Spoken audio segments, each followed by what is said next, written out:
Okay, so welcome back to day 2 of the mini budgeting series on how to start out budgeting. So yesterday we figured out what all of our bills were for the month and their amounts and then their total amount for the month. Okay, today we're going to figure out income. So I have my husband and myself, and we have 2 separate incomes that we need to figure out. So my husband works for the city, and his bring home for a week is around $420. Okay, now keep in mind he has a Christmas fund that's coming out of there that's $40 a pay period, plus he has to pay for his own insurance, his own retirement, things like that, whereas I, at the county, get a lot of free benefits. I get free retirement, free health care, and free insurance, okay? So for his city, he brings home $420 a week. He gets paid weekly. So we're gonna put a W here for the weekly, okay? And then for county on a bi-weekly period, he brings home about $300, okay? And then for myself, from the county, I bring home about $1,200 minimum, okay? And then for my content creation, I bring home anywhere from $2,000 to $1,000, but I like to go ahead and lowball it, just so that I am not trying to live above my means, that I'm not trying to add on bills that I can't afford or anything. Now keep in mind, these numbers do fluctuate because we are hourly employees. We're hourly employees, and you know, some weeks you work more, some weeks you work less, and you can't figure in that. So you've got to take your lowest amount. So these are the lowest bring home amounts that we bring from each individual job, okay? So we're gonna figure out what his total is for the city for the month. So we're gonna take that $420 and times it by 4, because there's generally 4 months with 4 weeks within a pay period. Okay, sorry, we had to stop for a second. The animals literally were getting restless. So what we've done here is we've taken this $420 and we're gonna multiply it by 4 because there's 4 weeks generally in a month. So that's going to add a total of $1,680 for his pay period for the month from the city. Now that's city pay only, okay? So his county is going to be the $600.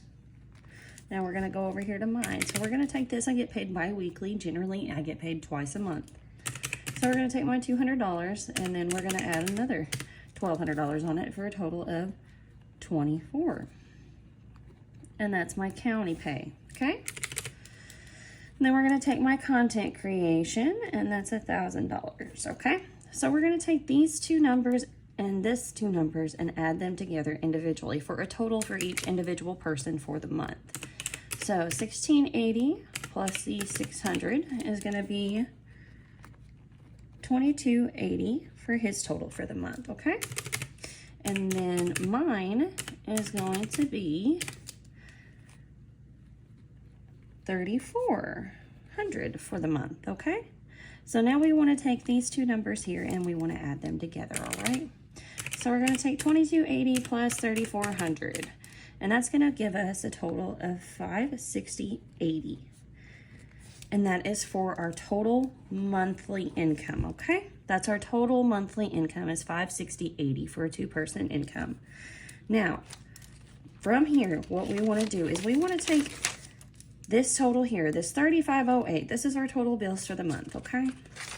We're gonna wanna take that $56.80 and minus this amount, the $3,508. So we wanna go $3,508, okay? And then the $56.80 minus the $3,508. And that leaves us a total left over for the month of $2,172. Now, this is just out of my primary bills. What I use this for is this is what goes into my wallet fund. This goes into my groceries, my gas, my clothing, my beauty, all of that stuff. All the stuff that you saw set up in this binder comes out of this money. This money goes into this binder. This money goes into this binder. And that's how we do that, okay? So if you come back tomorrow, we're going to take out a calendar and we are going to arrange our bills. We're going to arrange our bills on the days that they're due with the amounts, and then we're going to see how they interact with our paydays. So we're going to figure out how we can lay them out on a calendar to adequately match our paydays. Sometimes bills have to be moved, sometimes they don't. Sometimes they can be right where they are, sometimes they're fixed dates and you can't change them. So we're going to figure out how we can lay it out on a calendar that makes it easy for us, okay? So come back tomorrow and we'll do that. See y'all next time.